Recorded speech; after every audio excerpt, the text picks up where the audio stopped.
Hi everyone, and welcome to the Lure Fishing Project. This is part 5 of our Hobie Week, and this one we're wrapping up the Hobie Fishing Series qualifying round in Glenelg River, South Australia, which was run by the guys at BMSA South Australia. Got to tell you, this one actually slipped through the cracks. I mislabeled this one, and it really nearly went missing. But the funny thing is, it's a cracking episode. I know I say that. But having just edited today and gone back through the interviews, this is really, really awesome show and well worth your time to stay right round to the end. Anyway, what I'm going to do, I'm going to roll the intros. We'll get into the details and you can hear what the guys had to say. Welcome to the Lure Fishing Project, where Australia's best lure anglers share their tips and stories to help you catch more fish and have more fun on the water. Here's your host, Andrew D.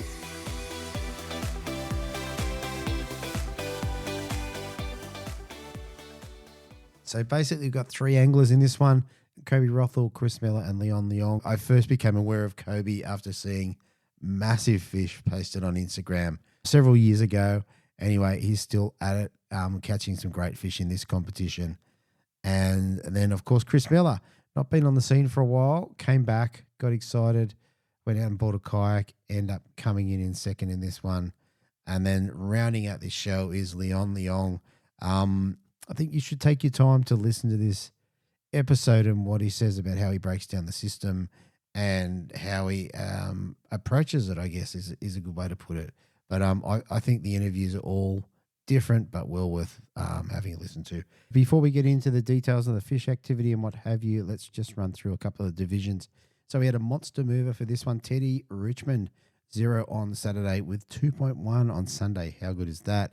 Ruth Bibby took out the women's with a total bag weight of 3.98. And of course, the legend, the man himself, Raymond Cooper, 6 fish for 4.27, takes out the Masters division for this one. In the fish activity wheel, we had 58 with a minor bite period at 9:54 through to 11:24. Low tide was at 8:31 at 0.17, running up to a high tide at 2:54 p.m. at 0.9. Slightly lower in the fish activity wheel on Sunday at 45, with a minor bite period at 10:55 a.m., running through to 12:25 p.m. Low tide was at 8:48 a.m. at 0.12, running up to a high tide at 3:24 at 0.91. All right, let's get into it. Here we go. Okay, so first up in third place, we have an angler dropping 3 fish for 2.62.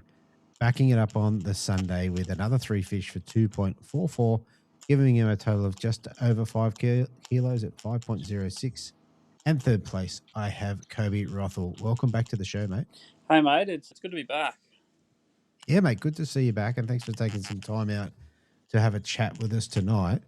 Mate, looks like you guys had a pretty good weekend down there. Yeah, definitely. There was, as you've probably seen in the results, there was a stack load of fish caught, and it was actually a really fun event. A lot of people caught them a lot of different ways, which was good.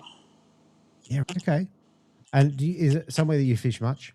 Yeah, it's my local.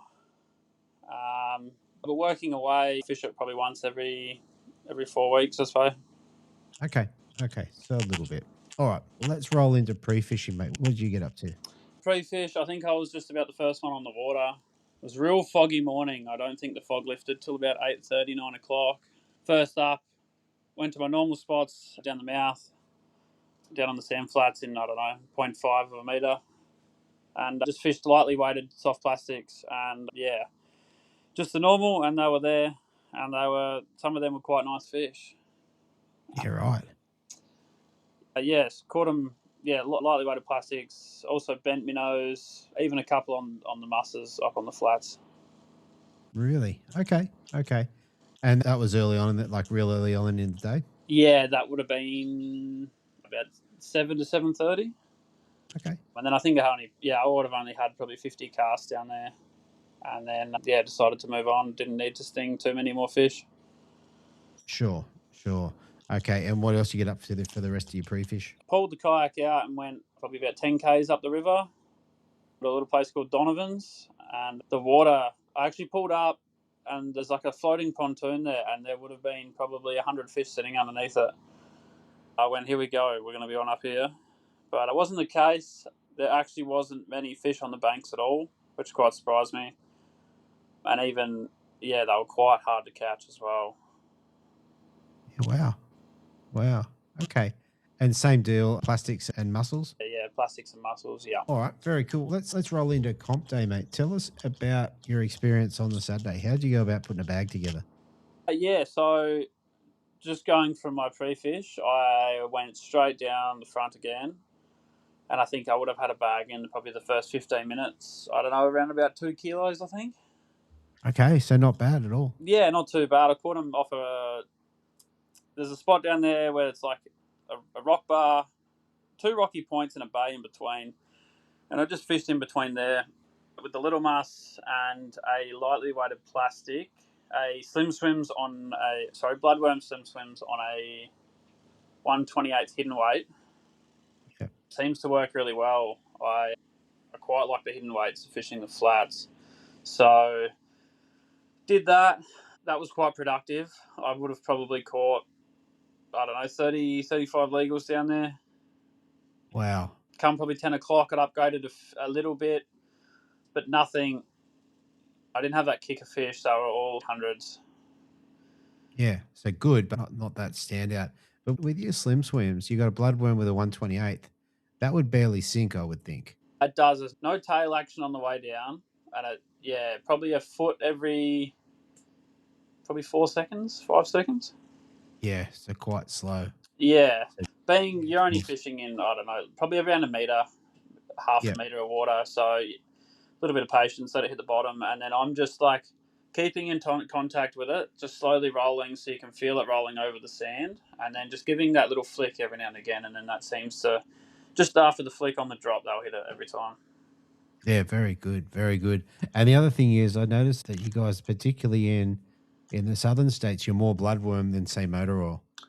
Yeah, say the water was a bit dirtier. I actually like midnight oil quite a lot. Yep. But definitely bloodworm. Samaki used to make a good bloodworm as well, and a grub. Okay. Yeah, so then after that, decided I would go fish shacks because I knew there was going to be some bigger fish in there. Whether they'd eat or not was a different story. But it seemed like the later the day on, the better they bit. Yeah, so I pushed upriver and started fishing shacks, and I think the first 5 shacks I pulled 4 fish, and they were all upgrades. Wow. Okay, that's interesting. Yeah, and I just went, here we go. This is it. Yeah, because you've already had a good morning. Yeah, I would. Yeah, as I said, caught probably 30, 35 legals, and had a really good morning. And I just needed that one bigger fish to kick the bag, and I think I upgraded my whole bag within probably an hour up there. And was that with the little muss or? That day was the OG muss, the normal size one. Yeah. Okay. Yeah. Cool. All right. And in that mix, did you drop any that you think would have made a difference? Not that day. Okay. Not day one. No, I only fished. There's a section of shacks just starting after the bridge in Nelson. It probably goes for probably a kilometre. I just went up and back, and I probably caught another 10 fish, and they were the next sort of step up too. Yeah, right. In size. Yeah, cool. So I take it that pretty much rounded out your day? Yeah, so by the time I went up and come back, it was 10 minutes to go. Yeah, cool. All right, so you hit the scales with a pretty decent bag, 262. Where'd that have you overnight? I had me in third. Okay. Yeah. And 100 grams behind the lead. That's right. Who was your mate, apparently? Yeah, the top two were both my mates, actually. Yeah. That's right. Oh, very good. All right, so what's the plan on Sunday? Are you going straight up the shacks, or what are you thinking? I did, yeah. So Sunday morning, it was quite windy overnight. It didn't actually drop below probably 15 knots, so I knew the front, it'd fish okay, but the water would be stirry. It was going to be hard to fish, and I just went, nah. I found the bigger fish as I went upriver, so that's what I did first thing in the morning, and capitalised on a few fish early. I got one good one that would have been probably 950, I think. First thing, I had the same thing, had my bag within, 15 minutes. Okay, and with that, so were you just casting in super tight and hopping it back, or how'd that kind of look? Yeah, so in the morning, they tend to I think it's a thing with all brim fishing, but low light, they're going to be up on the banks feeding. So there is gaps in between the shacks there. I was just flicking up in there. With the mouth being blocked too, they seem to push further and further under the undercut ledge. Okay. So you had to be right in there. Okay. And like through the course of the day, were they just building it, or you find they were just nipping at it and it was rattle, or how was that? Yeah. So I fished them probably a little bit different to most people, but I'll cast it in, let it hit the bottom if I don't need it on the drop, obviously. And I will probably only move it an inch at a time and just give it a little shake. Yeah. Yeah.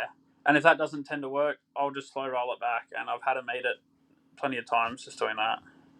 Right. When the mussels just swimming away. Yeah, it's supernatural, but it seems to work. I've had them eat it at the kayaks, just slow rolling them back. Yeah, that's mental. Very good. All right. So you got some early. How was your day? How'd you go about getting some good ones in the bag? Yeah, so early, I wasn't super happy with the bag early. It might have been just over 2 kilos again.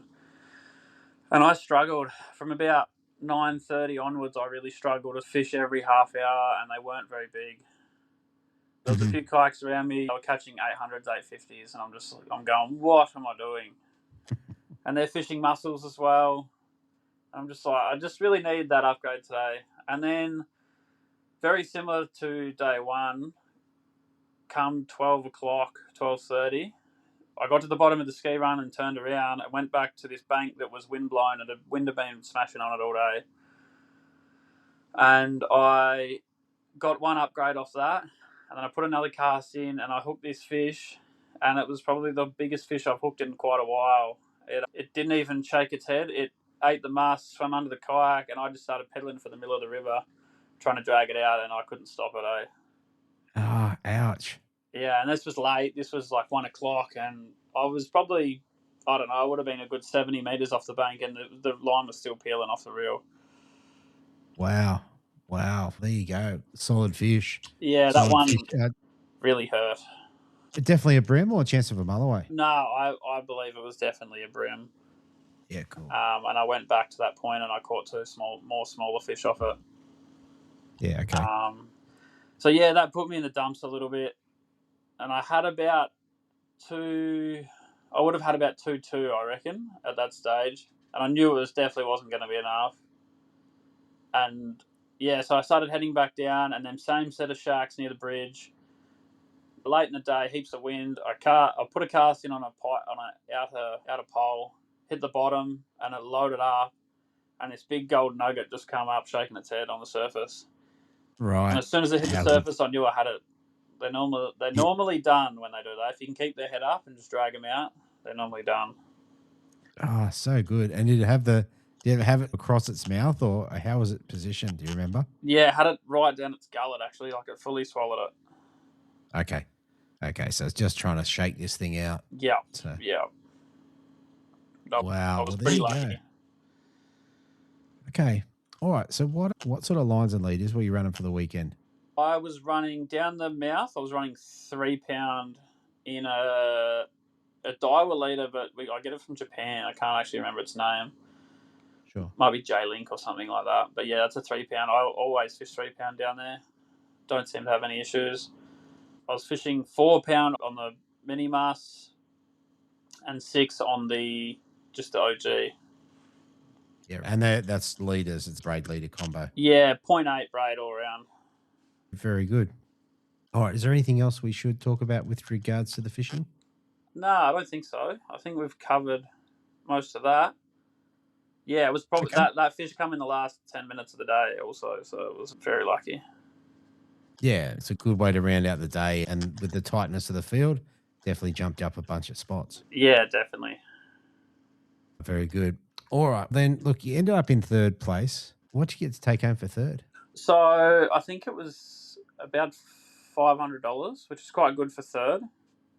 Yeah, 100%. A bunch of lures, a lot of Daiwa gear, which is quite helpful. I've been fishing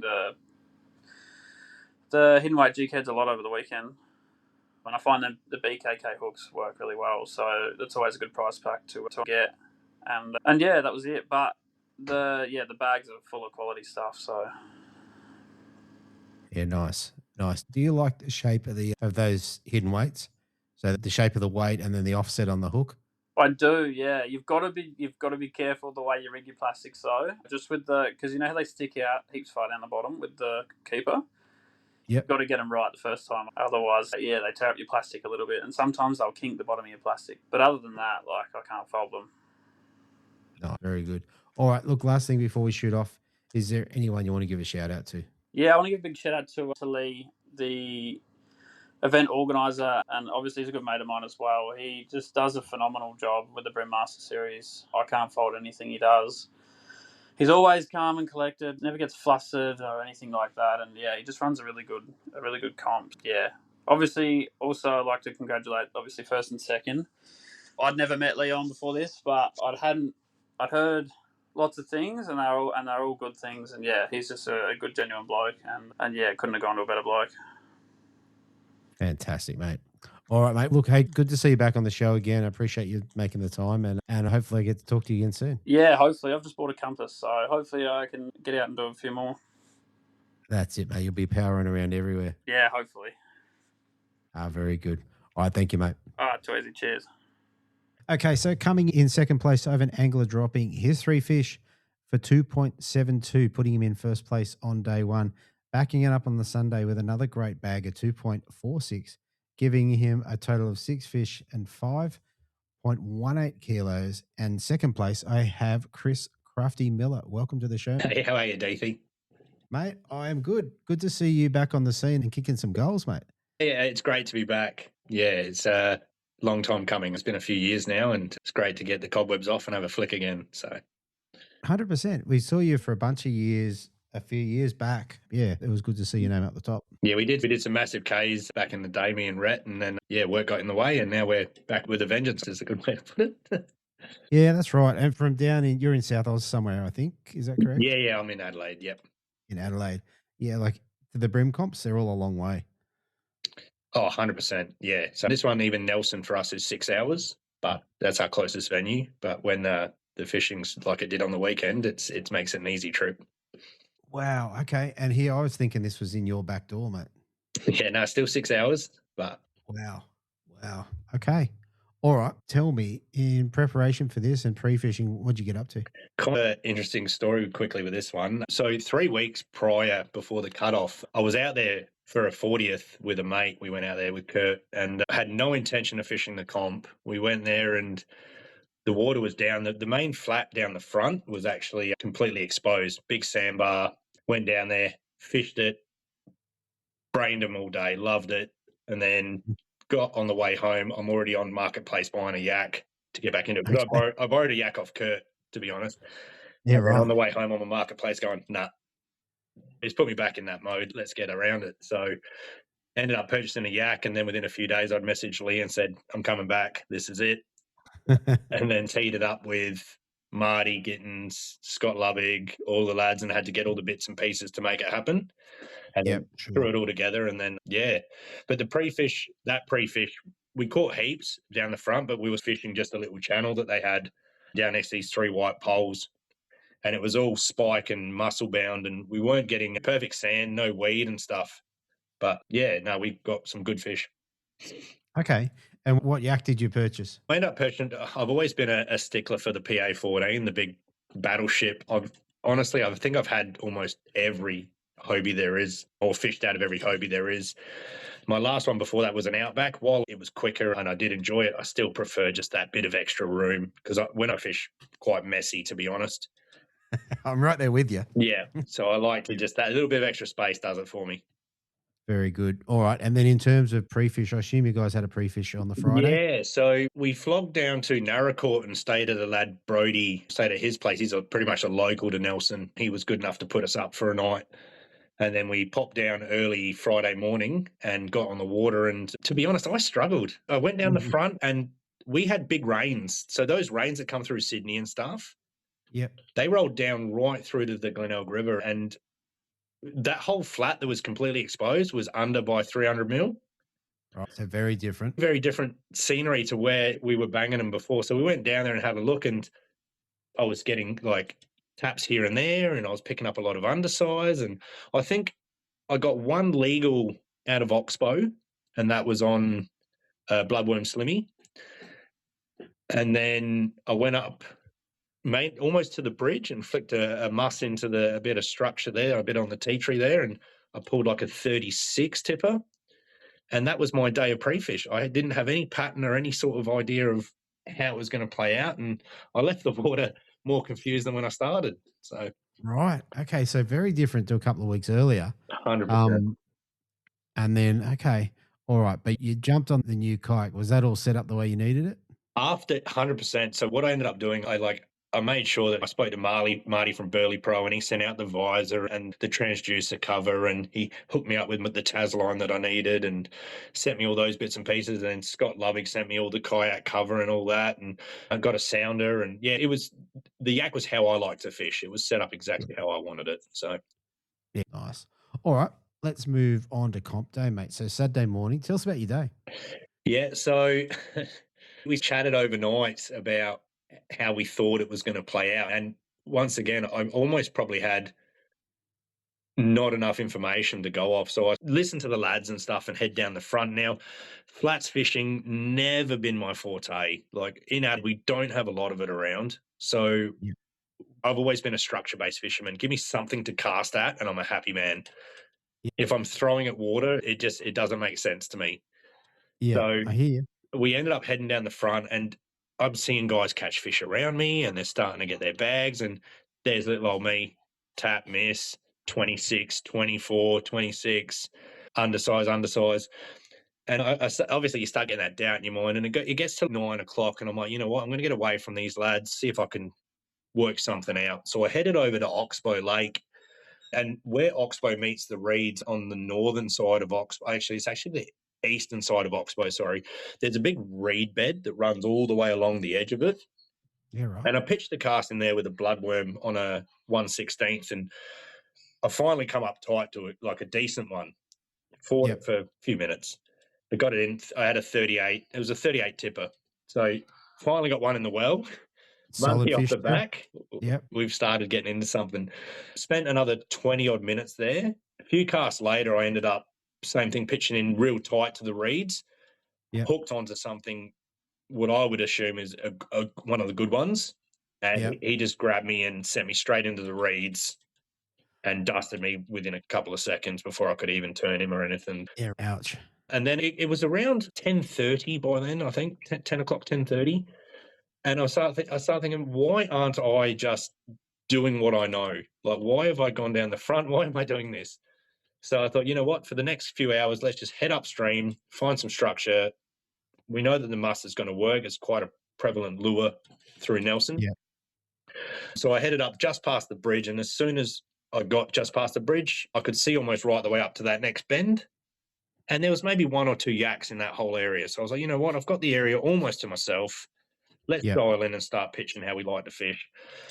Third cast in up against the White Rock, come up tight, bang, 850 grammer. I'm like, okay, solid, awesome. Yep. That's got us 2. Couple of casts later, 600 grammer. Nice. Few casts later, 600 grammer.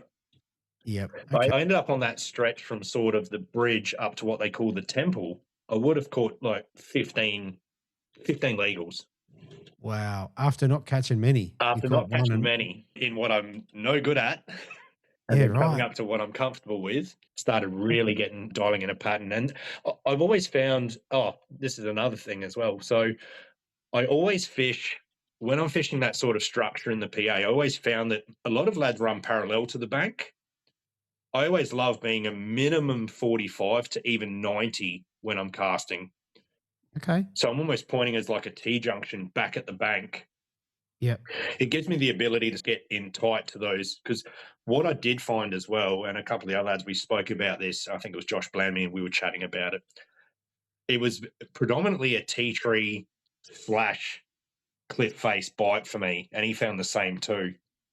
So the mini muss, I was pitching hard up into the corners of where the tea tree on the backside of it, but facing the cliff.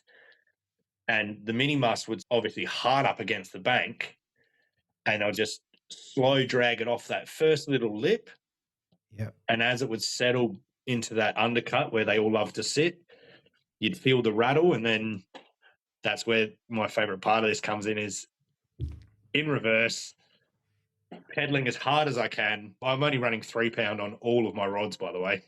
Okay, so 3 pounds straight through. Okay. I know 3-pound and braid, but 4 And lengths of leader.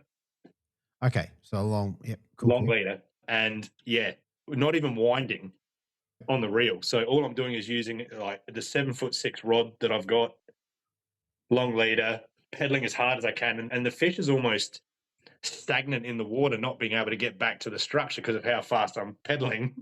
Yeah, right. And then all of my fights were done in the middle of the lake or middle of the estuary. Yeah, which in is safe space. Yeah, so much fun, and it's such a good way to fish. Yeah. Did you find that the fish get caught up in the wash from your pedals, and they can't get traction?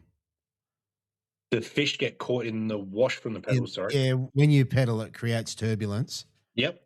Pushing backwards, you find they're getting stuck in that and can't get any traction in the water. No, so what? Possibly, but when I'm casting, I would be a good 6-8 meters off the bank. I'm not that close where the fishes would feel any turbulence from what I'm doing. Sure. But more so, yeah, like I'd feel the rattle, or you can actually feel the rattle of them rolling it in their mouths when they pick up the muss. And it's a wicked feeling. Chew it. Yeah. And it's not even a wind on. I would literally just hold the rod, get hard on the reverse, and then the yak would do the loading up for me. Yeah. Yeah. And they've only got 16 decoys on those, I think. Exactly. Yeah. Yep. Yeah. But yeah, so I did that right up to the temple, and then I had a relatively good bag. It would have been just over 2 kilo. And then I got around the corner, and there's this little stretch of maybe 30 meters of bank before it turns into some reed, and then it gets onto Taylor's Strait. And first cast into there, 850 grammer.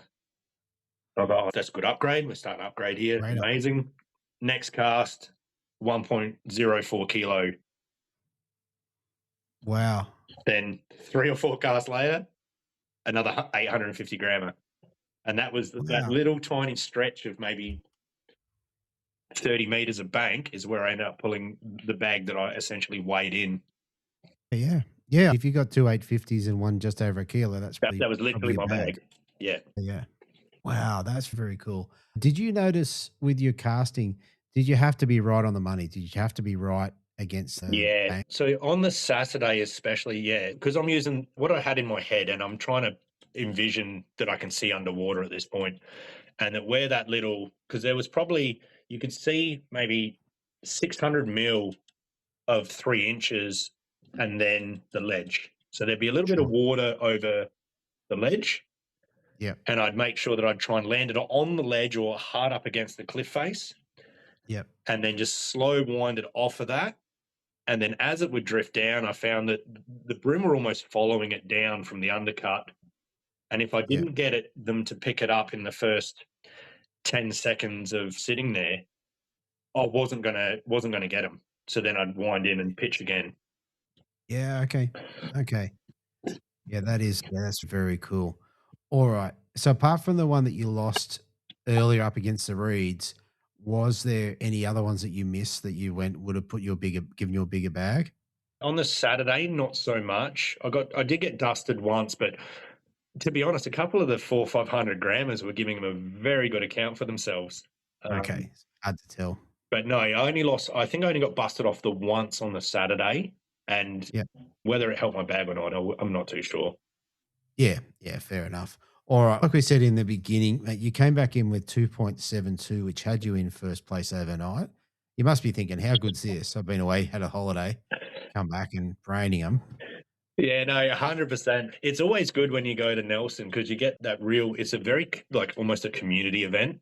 Like those 5, 6, 7, 8 lads that are locals there, they make it such a good event to go to.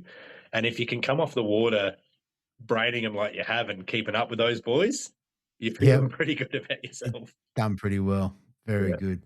All right. Sunday, mate. What's your plan, mate? You have to go back and did you go back straight back to that 30, 40 meters of bank? That's exactly what I did. So on that night, I dropped 3 rods out the arsenal and literally just took the 2. Had a mini muss and an OG tied on. Yep. Headed straight back up there. There was only a couple of lads that were quicker than me, Mitch Masters, and I'm not sure who the other lad was, but they just kept going. They went well up river. And when I got to that temple, I turned the corner, and there was a big, filthy wreck boat sitting there. Halfway along that, anchored down right in that spot. And I've got me right out because I'm coming around this little bend, and I'm like, yep, here comes this first cast. We're on. And I see this 20-foot boat sitting there, and or however big it was, and sad times. So I still pitched a couple of casts there, but I think he probably spooked out whatever was trying to hold residence there. And so what I ended up doing was I actually went a bit higher than what I did on the Saturday and got almost to the base of Taylor's. There's a little random rock at the beginning of Taylor's on the left. And I hadn't had a touch, and it got to, must have been 8:30, 9 o'clock, and I hadn't put one in the well yet. And then come up tight off the rock, and it was like a 31 tipper, like 400 grams, I think it weighed. 400 grams? Yeah, literally 400 grams. But it's a start. And, that's right. That was like, you don't want to come after leading and then just donutting. So just even one in the well is, okay, we've started something. Let's work on build on that. Yeah. And then I played probably another 100 meters up that bank and come up tight again on the mast, like real tight up. And I was like, oh, beauty. And it felt bloody good. Screams off. Then all of a sudden my line's quite parallel, like quite far away. And straight away I've gone, that's not a brim. Right. Fought it for about 5 odd minutes, and it was like a 60 odd centimetre mully that had decided that the muss was his food of choice for the day. Wow, that's crazy. And then I rolled through probably a few 15 more casts there. Couldn't find anything. Starting obviously, it was probably 10:30 by now. Punched over to, there's this little almost diagonally opposite Isle of Bags or the temple. There's like the start of some shacks, and there's this little sandy beach. Okay. And between the sandy beach and the first shack, there's this little tiny stretch. Same thing, it'd only be a 30-metre stretch of wall and a couple of little tufts of reed and stuff. And I thought, you know what? Like, I don't think many people are going to give that a second look. So I shot over there. First cast, come up tight, 935 grammer. Good fish. That added to the bag. That was my kicker on day 2. Then I think 2 casts later, it was like a 730 grammer. Okay. Off the same bank. And then I reckon I pulled my third off of the same bank. So I upgraded, or bagged and then upgraded all off the same bank within about 10 minutes. Yeah, wow. And that little 400 then got sent back home. Yeah, got booted. But I only ended up with, I reckon, 6 legals on day 2. Okay. And that was, you get them mostly on the mini muss? Oh, thank you for bringing that up. So day 2, a lot more wind. Wind picked up quite substantially, and I was struggling to feel connected to the mini. So I would pitch in the, like, at first I'm coming up that little temple part that I was talking about, and you'd pitch in and wasn't quite feeling where the lure was, and I always like to feel connected. So I chucked on the OG, and I think that's when 2 casts later I started catching my fish. Fair enough. All right. And then was that all that ended up going into your bag, or did you catch any fish later in the day? I caught a couple, but they weren't enough to knock those other fish out. And then first come back and I put in some Ks, the back and parts of my body were starting to say, ouch. Enough, yep. Yeah, we've had enough today, and the wind was pushing me back because the wind's obviously, it almost acts like a wind tunnel through there. Yeah, and I was against it as well. So I start going, oh, do I leave now? Do I head down the front for a bit? Like, what's the game plan? Or do I stay here where I know the fish are, but then I'm going to struggle a bit later? I ended up moseying down the front, having a quick look down there. And as soon as I got to the poles on the corner where it opens right up, I took one look, got like waves coming over the kayak and got cold and went, nah, turned around, threw a few casts at some shacks, and it didn't come up tight anymore. So that was, the bag that I ended up weighing in. That was you. So what I've taken from that, you got the first couple of fish on day one on a bloodworm slim swim, I think. The first one, yep. Yep, 112 jig head. Then once you moved away from the area, you then went to mini musses and then the original muss to round out your 2 days. 3 pounds super long leaders and 7.6 rods. So what are you running, a dial rod or? No, it's one of the. I'm getting back into it, so I've had to go budget spec for the minute. And Shimano Sensors. Oh, I like them. Yeah, they're good. Yeah. So they're definitely a hard body rod, like real sloppy. It's a 7.62 light, 2 to 3 kilo. Yep. And yeah, I think that definitely contributed to being able to chuck it in reverse and just go hard on them, essentially with the kayak, but not with the winding so much. Sure. All right. I reckon that covers the fishing pretty well, mate. Yep. Mate, the only thing I wanted to say is, what was it like standing in line? Because you end up like 20 grams off. Were you in your mind, I might have this, I haven't got it, I haven't got it? So funny story, me and Kobi comes in off the water. He ended up finishing third, bless him, played. And he's, how'd you go? And I was like, I've done all right. Like, it's not as good as yesterday sort of thing. He's like, I've done okay too. We look at each other's bags and we're like, we're both real close. And word around was that it was a bit harder on day 2. So we like to do the right thing by the comp. You make it interesting. We both hung back and tried to weigh in last sort of thing. Yeah. And classic Leon comes over, stands next to us, and we're just chatting with him. And I'm like, how'd you go? He's like, and I think I've got like low 2s, 2.3, 2.4 maybe. He goes, I've got a 43 in there. I'm like, 43? What are your other two? He's like, yeah, it's probably 100, 900 grams. I'm like, no, it's not, mate. So anyway, we ended up, like, I think Leon weighed just before me. He weighed in 2.6 something day 2, I believe. And I knew I needed 2.48 and Kobi needed 2.5 something. And I weighed 2.46 and Kobi weighed 2.44, I believe. So me and Kobi's bags were almost bang on like we thought. But then cheeky Leon come in out of nowhere and said, I'm taking it today, boys. Yeah, dropped an extra 20 on the scales and it was all over. I seen him throw a couple of sinkers on top of it, like the next finish. So. That's what I've heard. There you go. All right. So you ended up in second place, mate. Yeah. Tell us, what did you get to take home? So beautiful Hobie takeaway bag. It had all those bits and bobs. It had a dry bag. It had the cooler bag that goes on the back. It had a couple of shirts. There was multiple packs of jig heads from Daiwa. There was some Hurricane plastics and bait junkies, a whole heap of stuff from the Fishing Guru. I think he's a local lad to Adelaide and he does all right. And then $6.50 cash. Nice. And then I believe, touch wood, that I think I've got an AC berth as well. Yeah, I did see that on the Hobie page, so I think that would be the case. So. Yeah, so that's not bad for a first comp back, so I'm happy as. Yeah. Welcome back, Chris and the Kayak. Yeah. All right. Very good, mate. Look, last thing before we shoot off, mate, is there anyone you want to give a shout out to or say thank you to? 100%. So my wife, partner in crime, Tara, she puts up with a lot. So I hyperfixate on things, and once it's in my head, that's unlucky for using, and she's really accommodating.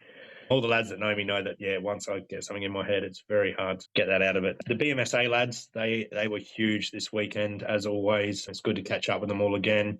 Lee does an amazing job. I've been there, done it. I know how hard it is. And when we can all support like that, these comps run relatively well.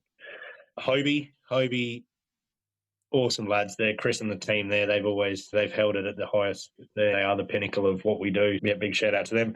Quick shout out to my new work, Property Compliance Australia. They really push the work-life balance, and I told them I need time off to go fishing. They're like, 100%, let us know where you're going, we'll follow, blah, blah, blah, which is really cool from them. And then a super quick shout out to the competitors. Without them, comp doesn't go on. Leon, you're a weapon. I'm going to get you next time, what we have to say, I think. And obviously to you, Deetha, your podcast, I smashed it leading to this. I watched every single Nelson one. I was on YouTube. I was trying to research. And all the SA lads, the local boys, Brody, Kobi, Bodie, all of those lads, Ryan Newman, they're all top lads and they all give you a good time when you head out to Nelson's. No? 100%. Yeah, thank you for that. I appreciate it. And also those guys that have won and ranked in those comps have shared a lot of stuff in what is a pretty small system. So Yeah, they definitely don't have to do it. And yeah, quite often if you ask them, even when I was there 3 weeks before, I was like, hey, what do you think? And they just tell you everything. all right, mate. Hey, look, it's good to see you back on the scene. Congratulations on a great start. And yeah, hopefully we'll see you at one of the next ones. When are you off to, what are you off to next? I'm doing WA, the Swan. Look out. So my sister lives 6 minutes from the launch, so it's a good excuse to get over there and say hello to her and have a flick there. So Very good. Good luck in that one. And mate, thanks for coming on.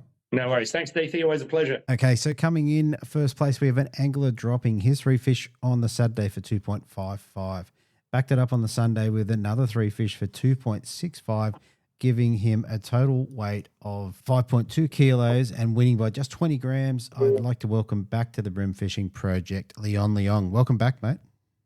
Thanks, Andrew. I'm happy to be back. Mate, that was another great win by a very narrow margin.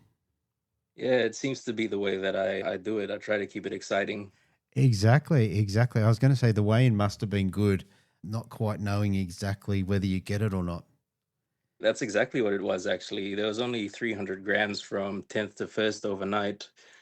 So it really was anybody's game. And I didn't know if I had done enough. And did you know Chris and Kobi? Did you know those guys before you went down there?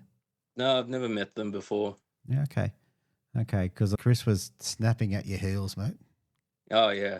Yeah, well, I was snapping at his heels after day one. Yeah, no, it was good competitors, good guys. It was really good to compete against them.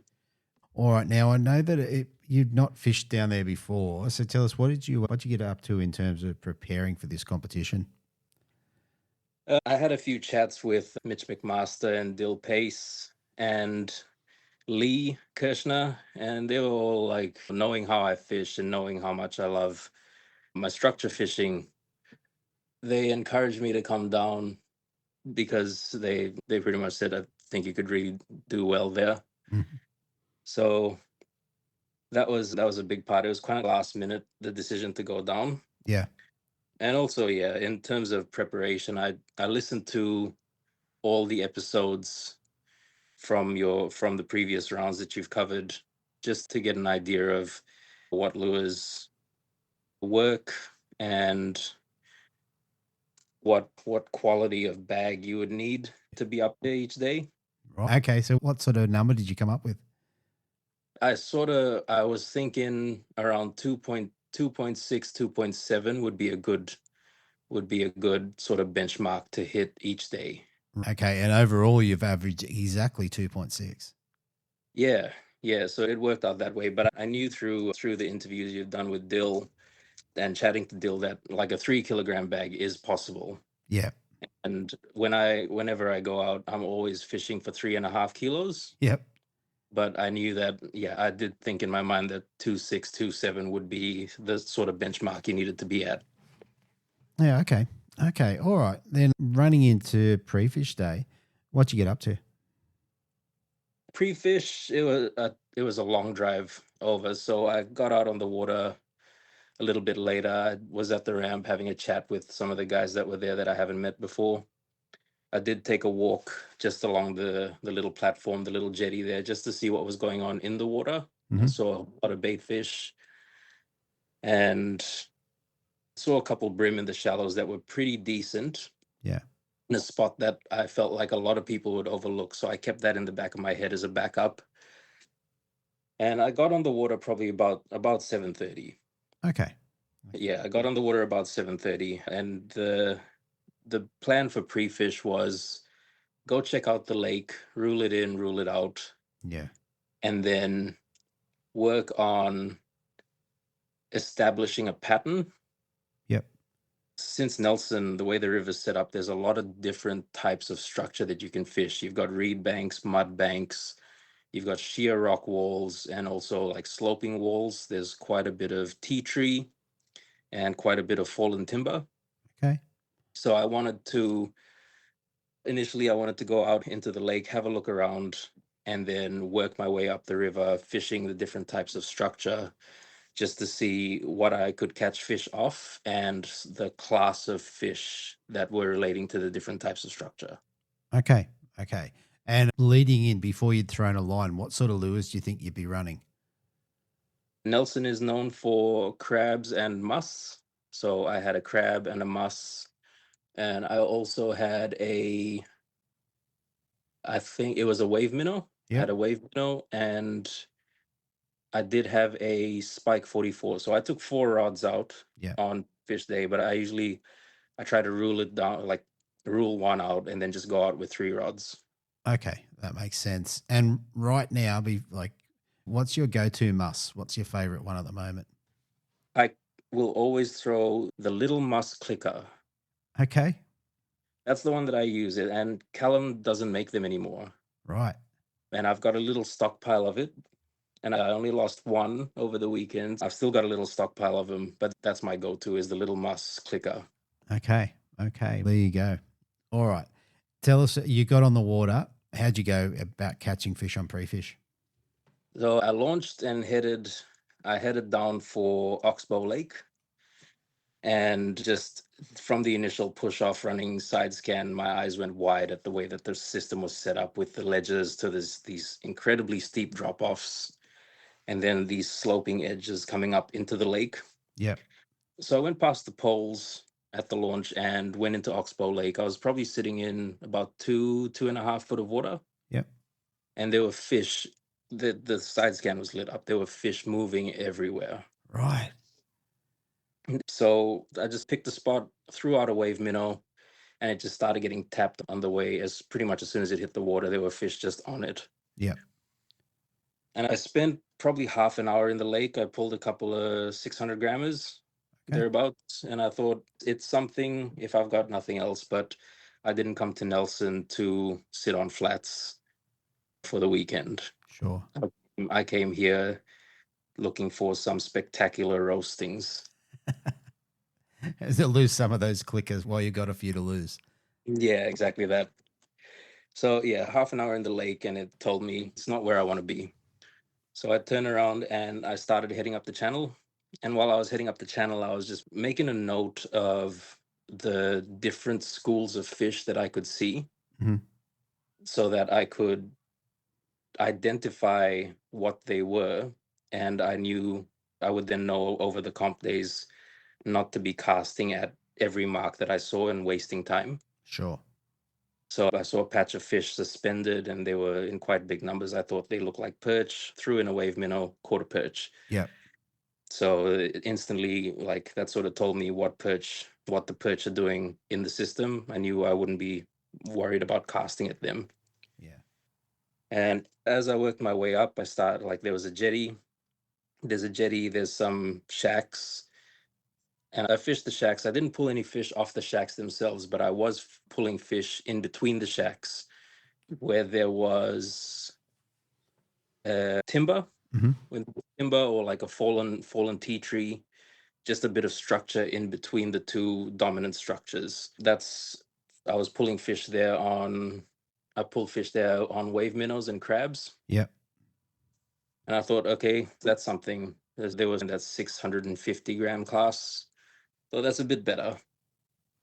And I kept making my way up, and I fished the bridge for a little bit, but I didn't really get anything off it. I did see like a school of perch hanging off the side of one of them, and I thought, if I have to, there's probably brim under there. Yeah. But it was another one of those backup spots. Sure. Somewhere that if upriver didn't fire for me, I would come down and I could sit on the bridge and muss it and crab it and throw plastics at it. Yeah. Yeah. So I kept making my way up. There were shacks on this side, but I'd established that I could pick fish off in between the shacks. Yeah. And I kept moving up, looking at the walls. I was fishing my way up. I was throwing. Yeah, I kept those plastics. The wave minnow was pulling fish, the crab was pulling fish, and the muss was pulling fish. But what I found was I couldn't get anything off of the real sheer walls. Okay. I couldn't find anything on the reed banks. and I could mark fish that looked more like brim traveling in their ones and twos along the mud banks, but I couldn't catch them. Yeah. But where I did really key in on a pattern was working along a bank that had sloping walls Yep. with overhanging trees and timber that was coming off the bank into the water. Okay. And where those logs, where those bits of timber were entering the water, there would be a gap behind it, between the timber and the wall, a couple inch gap. And if we put a crab or a muss in there, it would get hit. Yeah. And the fish in there were like in that sort of zone were coming out about 700 to 800 grams. Okay. So bigger So class. better class of fish. And I thought, okay, that's something. So I worked out the banks that they were sitting on and where they were sitting within those banks. Yeah. And then it was just about cycling lures through the day to find out what they would and wouldn't hit, and whether I would consistently get bigger fish on a certain type of lure versus another. Yeah. Okay. Okay. So basically, you're just trying to identify patterns on structure and lure and a combination of both. Yes. Yeah. Yeah. So I worked out that I could, like, they would hit.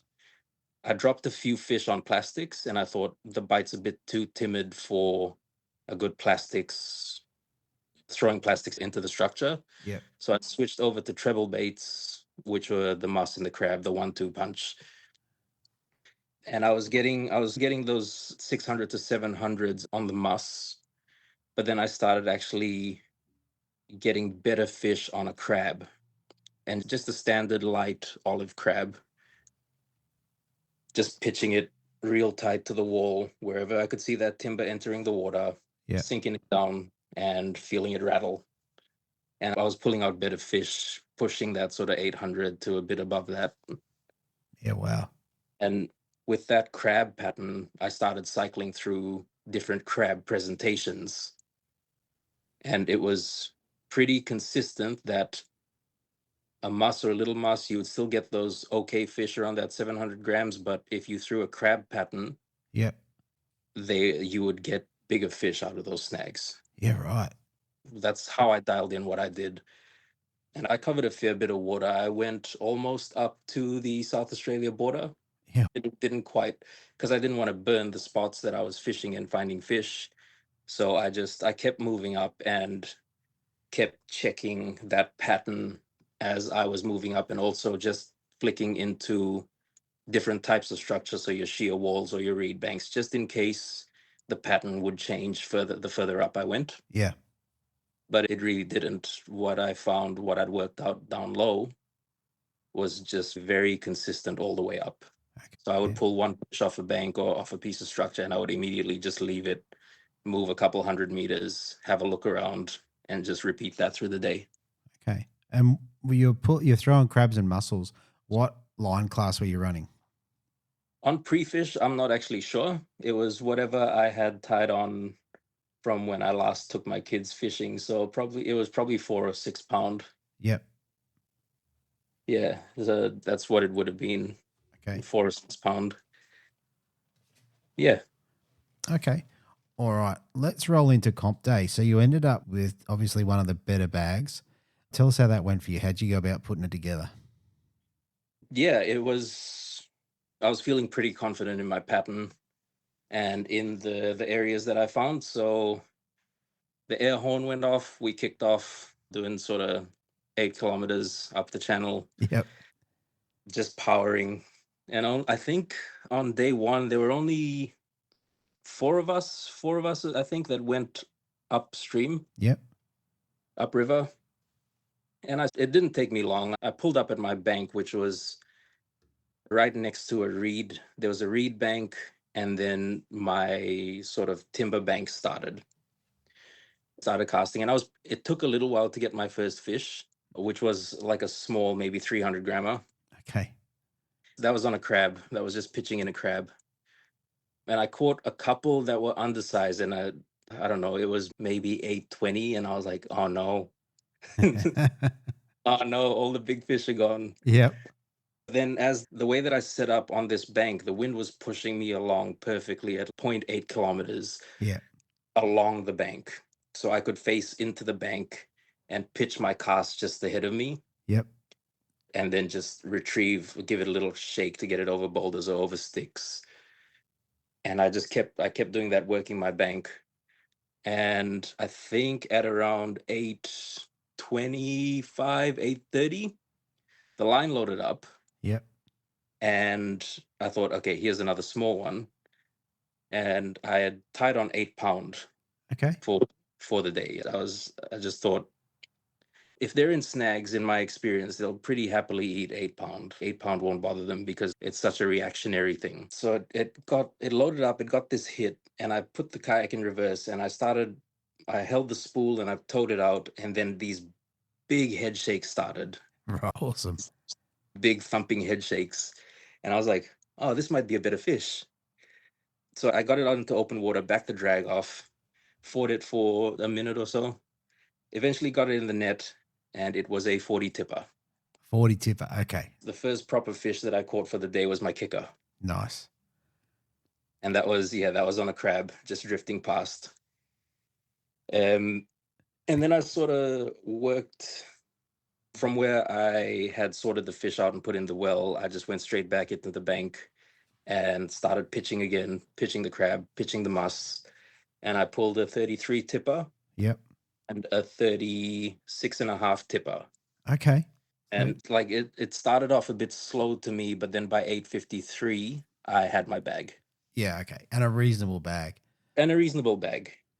A reasonable bag, but I didn't want that 33 tipper to still be in there at the end of the day. Yeah, okay. And what were they weighing? Was that 33 tipper? They around 600 grams at that point?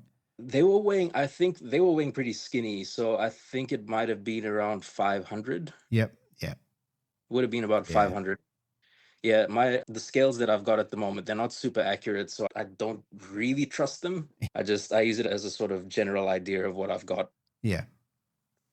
Yeah, so I had a 40, a 33, and a 36.5 by 8:53. Yeah, nice. And I just kept working. I kept working that bank for a little bit, and then I thought, I'm gonna go have a look. Yeah.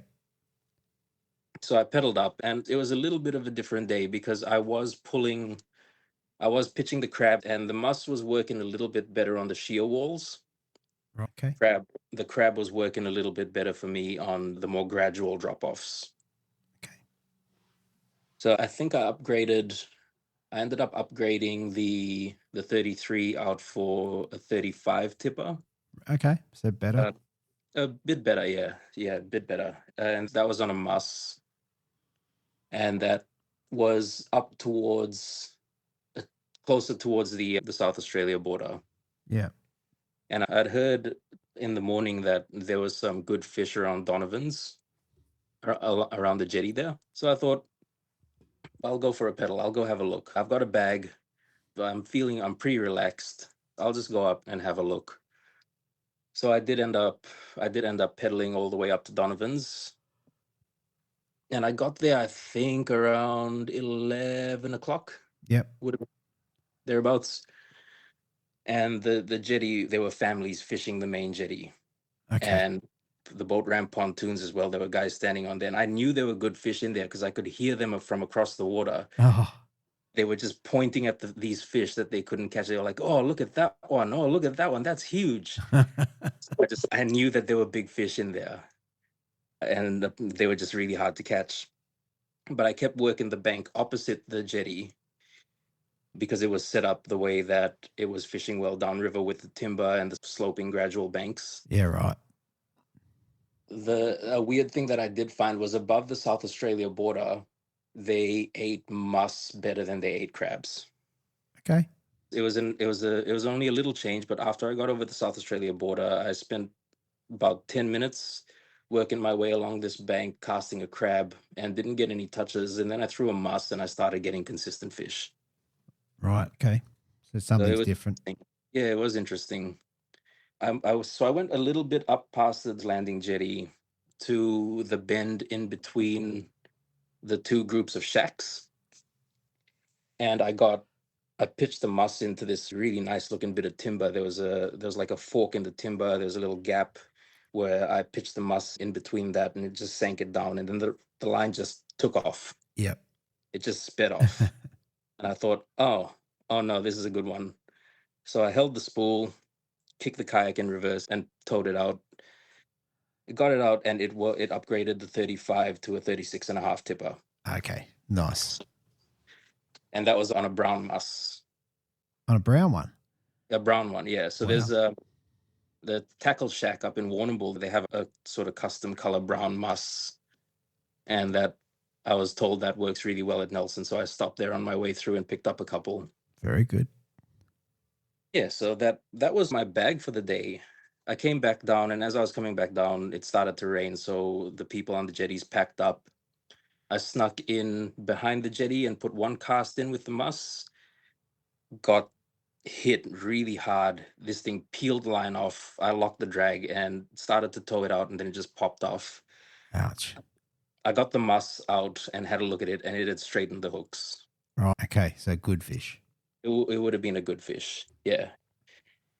And around that point, I thought, yeah, it's after 12, and I'm a fair way. I think it's 7 or 8 kilometers from the launch.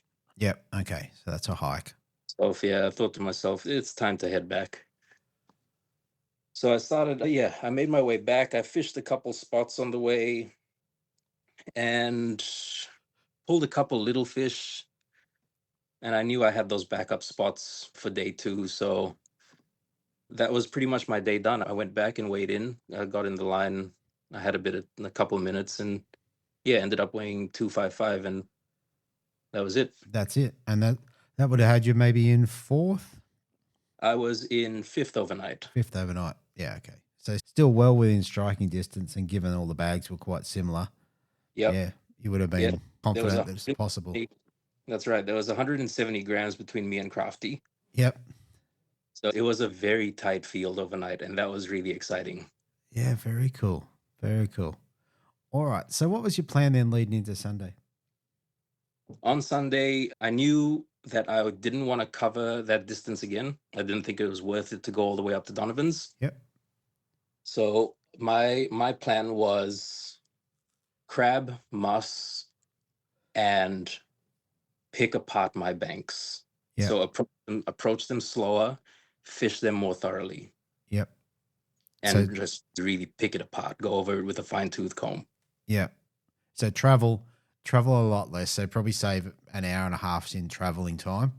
And then I assume in doing that, you're sitting off the bank a little bit, making sure you can pick it apart without spooking everything. Yep.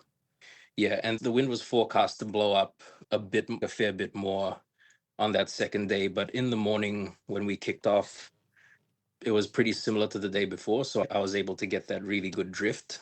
Yeah. I think the biggest difference was on day 1, I was wherever I had finished dealing with a fish and putting it in the well, I would just go back into the bank from that point and keep fishing along. Yeah. On day 2, one of the biggest changes I made to my approach was I would mark on the bank visually where I hooked that fish. Yeah. Once I was done dealing with the fish, I would go back to that point and I would start the drift again and just continue working along very methodically. Yeah. Okay. All right. So, tell us about the first fish. There must have been a fish there to start the day and get rid of the nerves for you. Yep. So we launched doing the same speed, pedaling along. A couple more guys came upriver, but I got to my bank. I was one of the only ones who went up that far to start. Yeah.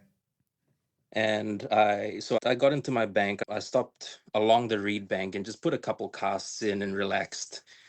Tip from Mitch, just to get in the zone and feel loose.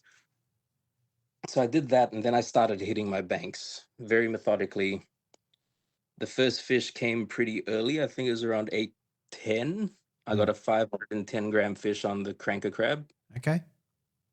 So an okay start. Yeah. And then I didn't get anything else for that stretch. I got a couple undersized fish for that stretch.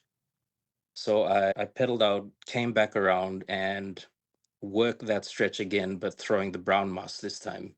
Okay. And just putting it in those really tight pockets and really trying to just pick it apart. And the second fish was a 380 grammer. Okay. So another bag fish. Yeah, just barely over 29 tip pretty much. And I thought, oh, I don't want that. I don't want that. I hope that's gone by the end. Yeah. Yeah. And if you've gone to the brown muss, does that mean you've changed from a clicker to a non-clicker? Yes. Yeah. Okay. I wanted a bit more presence in the water. Yeah. So the 35 mil muss in that light sink just gave me that extra little bit of presence in the water to hopefully tempt the fish out. Yeah. Okay. And then by the third fish came around 825, and that was a 660 gram fish on the cranker crab. Okay. All right. So better, but still probably not what you're after. Better. It is a relief when it's still early, you've got time to fish and you've got your bag. Yes. It's a bit of pressure off, especially when you're up there. Yeah. And yeah, just the pressure is gone a little bit. You still want to upgrade those fish out, but mentally it does take a load off. Yeah. Yeah. Absolutely.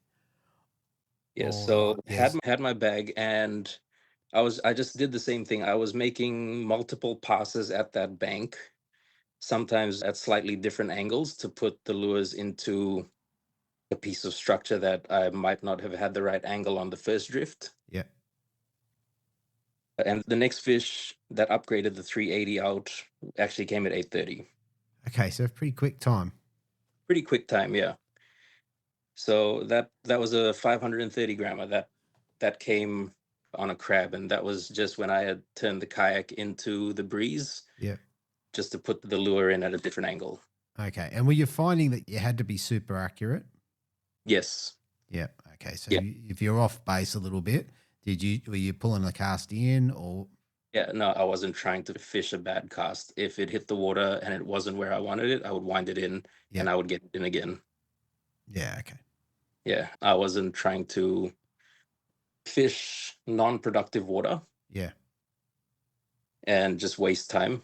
So if the cast didn't land where I needed it to go, I would bring it in straight away and throw it back in and get it where I needed it. Okay. Okay. All right.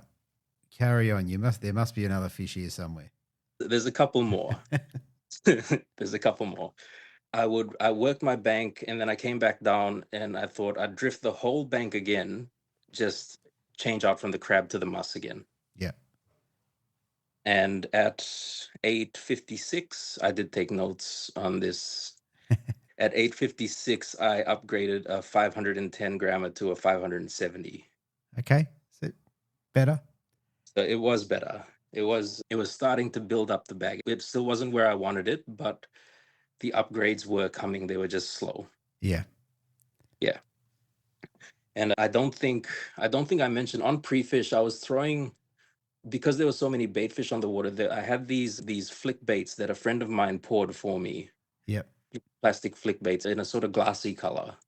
They're like a two-tone with a bit of pearl blue in them. Okay. And I'd hooked one really good fish on it on pre-fish and dropped one that would have been around a kilo. Yeah.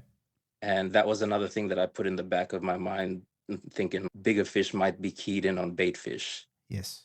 So I had that in the back, that if I'm looking for upgrades, maybe I could throw that. So yeah, 8:56, got that upgrade. And by this point, the wind had started gusting, so I couldn't really drift with it and pitch at the banks. So I changed my approach and I went into the wind and was casting ahead of me at the banks. Okay. And because the crab and the muss, they do catch a little bit of wind and they drift a little bit, I changed over to that flick bait. Okay. Rigged on what was it rigged on? I had it on the Arc Genesis head, just the 1/16. Yep. Because I wasn't concerned about getting distance. I needed accuracy. Yeah. So even in the wind, I can, with that slim profile, I can get it pretty accurately in where I need it. Sure. And so I changed over to the flick bait and I started flicking that at the bank. And I actually came across a section where there were boulders that had fallen in the water and I could see gaps in between them. Yeah. And on either side of that, there were undercuts and there were overhanging trees and there was timber coming in the water.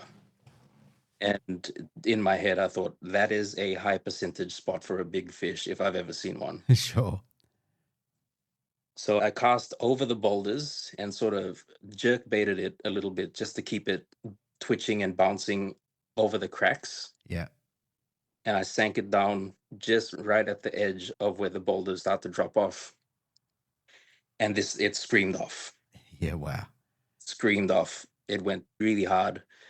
And that ended up coming out a 750 grammer. Okay. So another upgrade. Another upgrade. And that kicked out a 530. So that was big for Yeah. me. That was the moment where I was like, okay, I think I'm onto something here. Now I just need to keep working. It was only 9:15 when I got that fish. So it was still really early in the day. And then from there, it did slow down a bit on that bank. At that point, there were quite a few boats coming up and down. There was a lot of wash hitting those banks, making them real muddy. And I found that I was missing quite a few fish. With all the noise on the water, I think they became much more tentative. Mm. And at the same time, I was looking across the channel at the banks on the other side, thinking, I've only seen one person barely fish that. Yeah. And it's all set up really well for this pattern that I'm on right now. So I worked my way down that bank to the end into the wind and then thought I'll jump over the other side and see if I can pick up a couple more upgrades there, and then I'll start working my way back. Okay. So you went downwind, is that right? And then flipped across the other side so you could work your way back up into the breeze. Yep. Yep. Okay, cool. So I went over, I did a similar thing, but by that point, there were quite a few really big boats coming past, and they were not slowing down at all. Okay.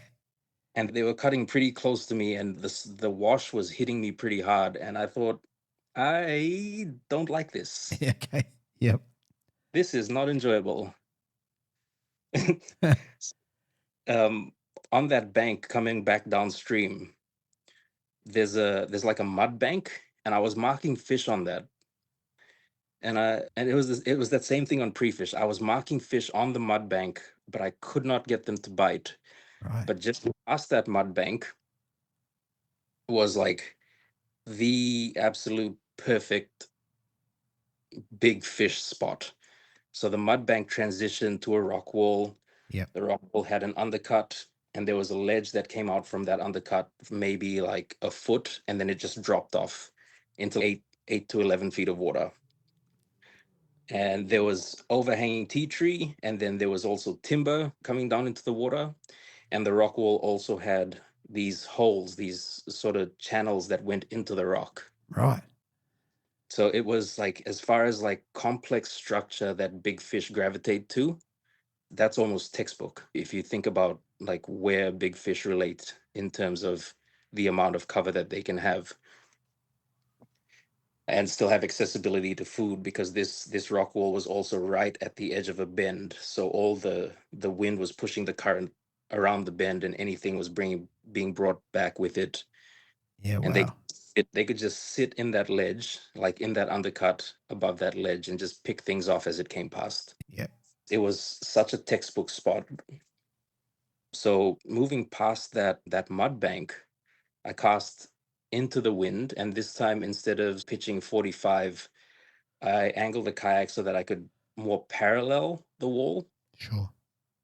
Because I wanted to work the plastic for as long as I could along that undercut, in case there were multiple fish sitting there watching. Yeah. I wanted to bring it past as many of them as I could. Sure. So I was casting parallel with the wall, and right as I put a cast in, I aimed it and I got it into one of these holes in the rock wall. Yeah. It started sinking. A boat came past really close. The wash was smashing up on the bank. The wind started gusting. And I was being pushed back. And there was a big bow in the line. And as I was watching my line and rocking with the waves, I didn't feel a hit, but I saw the line jump. Yep. And as soon as I saw that, I held the spool and I just reefed into it. Okay. Like as hard as I could. Yep. As hard as I could. I just smacked it and then kicked it as hard as I could into reverse and pulled it out. But because the wind was also pushing me across the bank, I was also drifting toward a bit of timber. Okay. And this fish felt heavy. I didn't see it at first. I saw a little flash of silver and I thought maybe it's another 700 grammer. But it felt heavy. And as we were drifting back out, we were getting closer to this snag and it just made a dive for the snag. And so I had the rod pretty much all the way back over across my shoulder, my opposite shoulder, pulling it away from the snag while trying to get away from the bank and giving this fish absolutely no respect. Yeah. Absolutely no respect. Okay. And you're on this is on the little flick bait. So this is a little flick bait. Flick bait, the Arc Genesis head, an 8-pound leader. 8-pound leader. And just like this fish didn't even shake its head because it couldn't. Okay. That's how much pressure I was putting on it. It could not get enough movement to give a little head shake. Fair bit of pressure, but I got it out. And once I had it in open water, I let the wind take me into the reeds as I fought it. I brought it up and it was a slab. And I was like, oh man, what did I just do? But I was still trying to stay pretty tight to it because I didn't want it to go again. Scooped it up in the net and brought it in and I was like, oh, that's at least a keg. Yep. I put it on the roulette. I ended up going 43 tip. Okay. Yeah, easily maybe 1.1, 1.2. So just from that initial flash of it that I had, I didn't think it was that big. Yeah, wow. Because of how much pressure I put on it, it couldn't do the big fish things.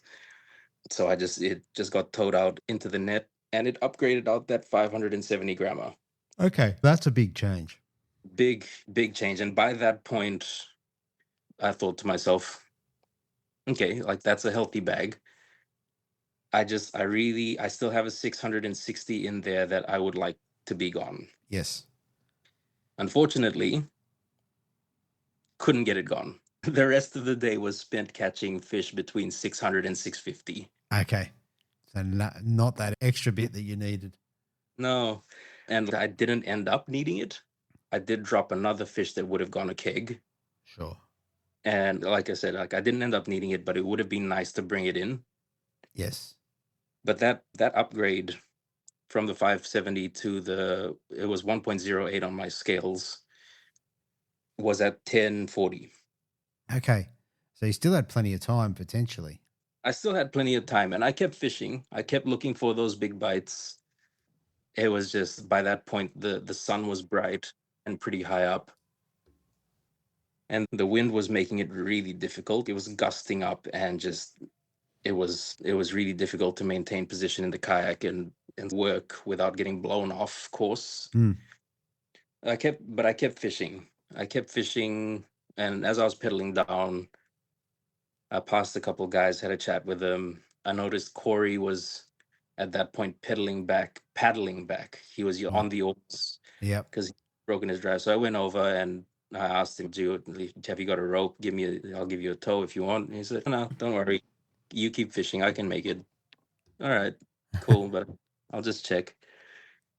And yeah, that was my day. I kept fishing my way back. I hit the monument for nothing. There was a stick and a couple of logs just past the monument where I had been roasted the day before. And I thought these spots seem to be refreshing. So if that's a big fish spot, then another big fish might have moved into it. Yeah. Didn't catch anything off that time. Kept fishing my way down a little bit. And I think by the time I got to the bridge, it was like 153. Okay. Or something. Yeah, right. Okay. And I was like, oh no, I gotta go. Absolutely. Oh, mate, a penalty would have cost you. Yeah, so I was like, I really gotta go. There's a couple spots I wanted to hit past the bridge, but not happening now. That's right. So I kicked it, I got in, and there was a guy that was staying at the caravan park that I'd had a chat to the day before, and he had come down for the weigh-ins and he wanted to have a chat. And I think as I was coming around the last set of shacks before the ramp, it was like 157. Oh, wow. And obviously there's not a lot of real estate on those banks, so I had to force my kayak in, drag it up. And this guy he was like, oh, you're cutting it pretty fine. Yeah. Yeah, so I ended up, and then he said something else, and then he looked at his phone and he was like, oh, you better get up there. Yeah. So I ended up doing the sprint for the board, which was exciting, fun. My legs were a little bit wobbly when I took off. Yep. But yeah, I got back to the board. I don't actually know what time I got my tag on, but I made it in time. No Yep. penalty for me. No penalty, but very close. But it was close. I did cut it pretty fine. Wow. And yeah, that was the day done. And then I was at the back of the line with Kobi and Crafty and just having a chat. And when they asked me how I did, I was like, oh, I got one good one and two okay ones. And when they asked how good is good, I was like, oh, 43 tip. I reckon half the line, as soon as I said that, stopped and turned around to look. Yeah. Wow. Like just went silent and turned around and looked. And I was like, is that a good one? Yeah. Absolutely. You've gone, I've done all right, but biggest bag for the day. So yeah. pretty Yeah. good. My aim on day 2 is usually to try and improve on the day 1, like really dial in the pattern. Sure. And try and bring back a better bag, especially because day 2 is normally tougher because the fish are in the 2 days of pressure. Yes. So I really wanted to slow down. I wanted to really go over my banks, really pick them apart, and try and improve on my day 1 bag. Yes, which you did. Yeah. What 10 grams better off, or 100 grams? 100 grams. Yeah, 100 grams. 100 grams better off, which turned out to be crucial. Yep.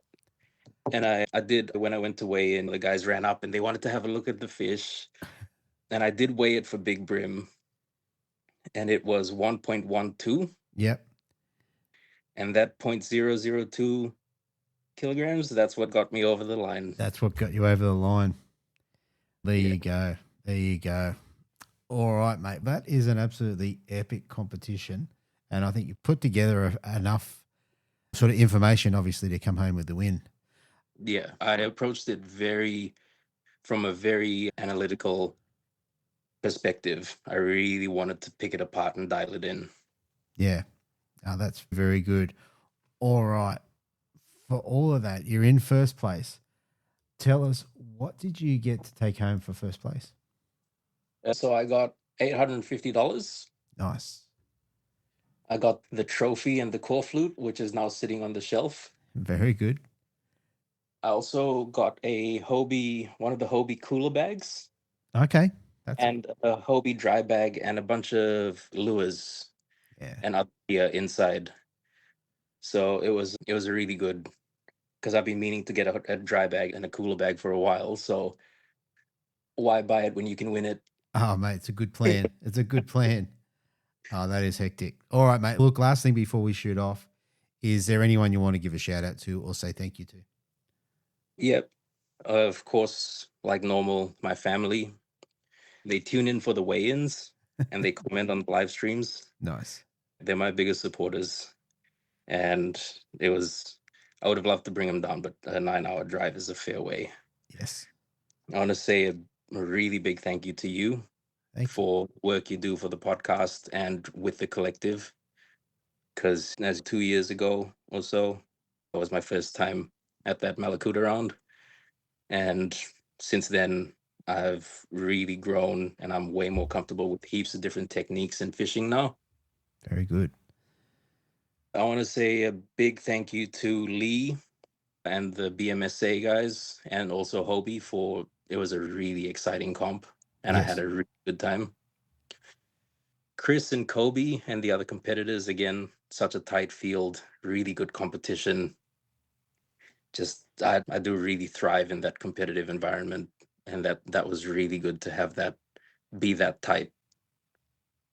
Adam from fishing.com.au, like normal, he's always helped me out and he's always got me my stuff when I need it.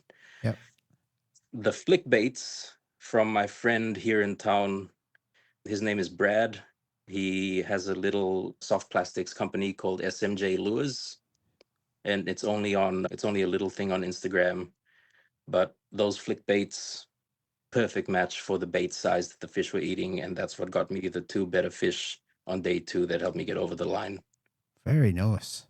Yeah, and just lastly, just to Lee, Mitch, McMaster, and Dill Pace for encouraging me so hard to go do this. I wasn't initially going to do it. It was too close to the double header, but they were like, the way that you fish, you would be silly not to come down here. And they were right. Yes, absolutely. But yeah, that's it from me. Very good, mate. Very good. All right, that was an epic win, mate. We're very pleased to see you take that out. And, mate, I will see you in Wallaga. I'll be a Wallaga. And we'll see what happens there. Yep, very good. All right, thank you very much, mate. Thanks, Andrew. Okay, so there you have it, everybody. That's it for Hobie Week. We've still got a couple of Hobie episodes to come out. There is a Western Australian round as well as Georges River, and then the one that was just run and won at Lake Mac. So there's still some shows coming. So I may do another Hobie Week and just get those out to people so you can hear what happened. Equally with the other episodes, next week there will be a Western Australian Tournament Anglers Boat Final. That will be out, and I realise there's some AFTs as well as a Brimmaster South Australia round which needs to come out too. So they'll be coming up very soon. Other things on the books is I've just recorded a trout episode. Anyone ever thought about heading down to Tasmania to talk about trout or catch a trout? Well, I've got an episode for you.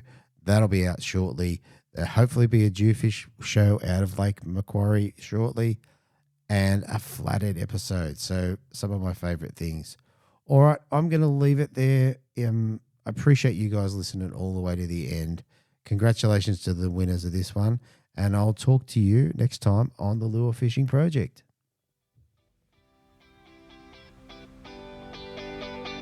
Thanks for listening to the Lure Fishing Project. For extra episodes, the Big Brim series and more, join us at the Lure Fishing Project Collective. We'll catch you next time.